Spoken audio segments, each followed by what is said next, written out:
Hi, it's Randy with Car Flip TN. I want to answer one of the most frequent questions I get asked about car flipping to date, and that is, how many auctions I go to. I'm semi-retired, I guess, or I kind of like to take things easy, and I only go to maybe 2 auctions a week, and I don't really go but a couple of hours each day when I do go.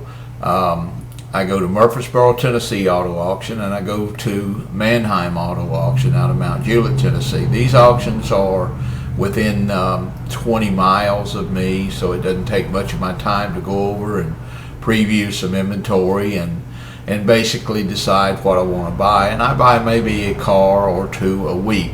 And my goal is to flip those vehicles within 10 days.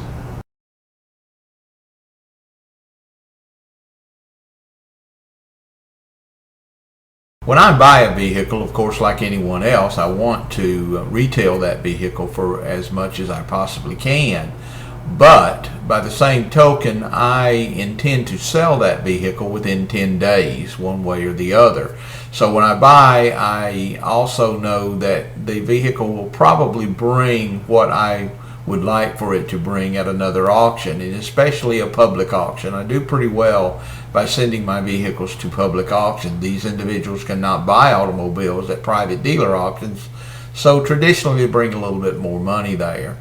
But at any rate, I do buy my vehicles with the intentions of retailing them in traditional ways, such as putting them on Craigslist and things of that nature. But when it comes down to it, if I'm forced to send them to another auction and reinvest my money on a vehicle, then I do that as well. I enjoy buying cars as much as I do selling them, and so really I keep my money moving over pretty quick.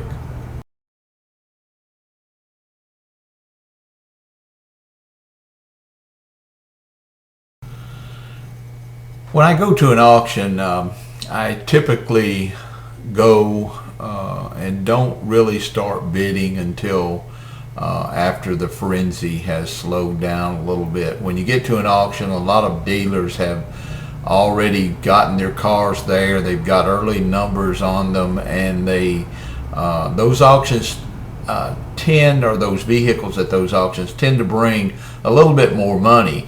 I find the better buys are toward the middle and the latter part of the auction, when a lot of dealers have come and got their inventory picked out, done a little previewing on the lot, and then begin to buy their inventory early on in the game and so to speak spend out. They don't stick around for the middle or the latter cars that's going to go through, the last minute cars. And I've gotten some good buys by doing that. Too early in the game, there's too much money flying around early at an auction, so I like I said, I do tend to wait toward the middle or the end of an auction.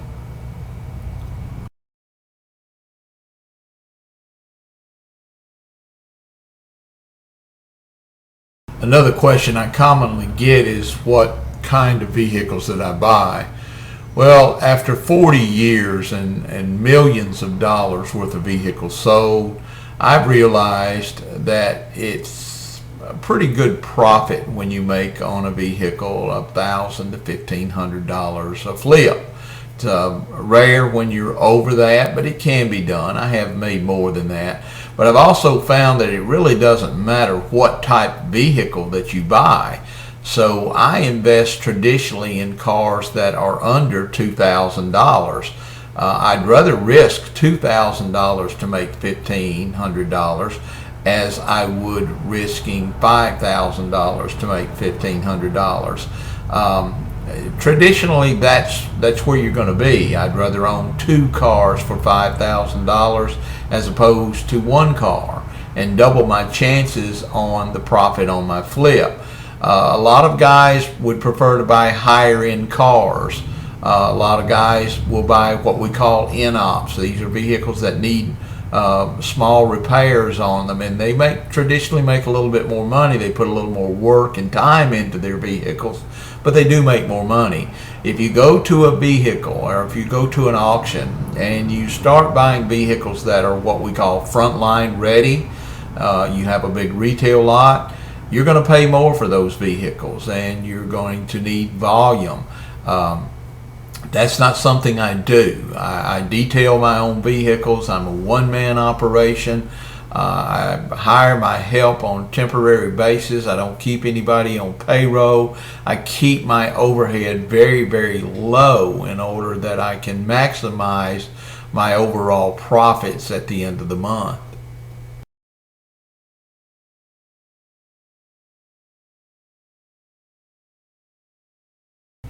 Retailing on Craigslist is probably one of the most profitable ways to flip an automobile. There are strategies in retailing an automobile on Craigslist, and the first one I would tell you is list your car in for sale by owner.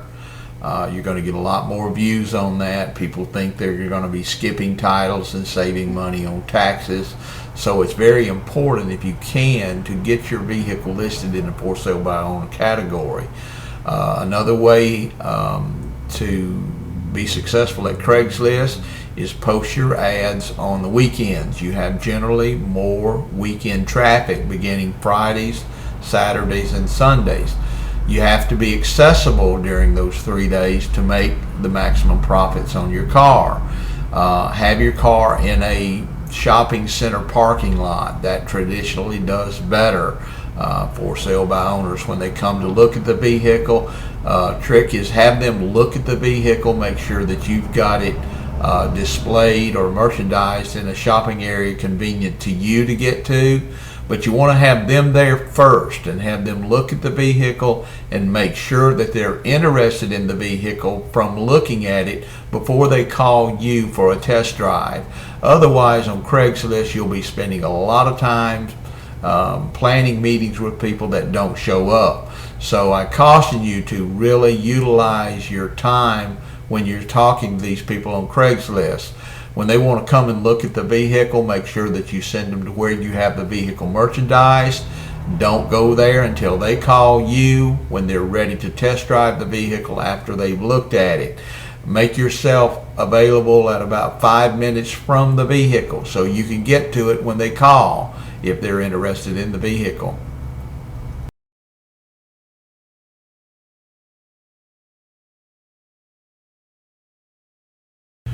Now, if I've had a vehicle for a while on Craigslist, and typically for a while for me means maybe a weekend, and I've had a few people come by and I get frustrated with answering their questions and negotiating and doing things like that. I tend to do that at my age, and so I don't really try that hard to sell a vehicle. So if they've come by and for one reason or another I'm just frustrated with the Craigslist shoppers, I get the vehicles ready to go to a public auction. Now, in most places, there's a lot of, or not necessarily a lot, but some good public auctions out there that vehicles can bring actually more at a public auction than they could trying to retail them on Craigslist. And all those vehicles are sold as is, of course. They're not arbitrated, which arbitration is that's a different subject, and we'll get into it later on at a private dealer auction. But typically there's always, like I said earlier, I get frustrated with looking at the same vehicle over a week or two, and so my determination, I'm going to sell it, whether it brings public auction price or it brings Craig's retail price.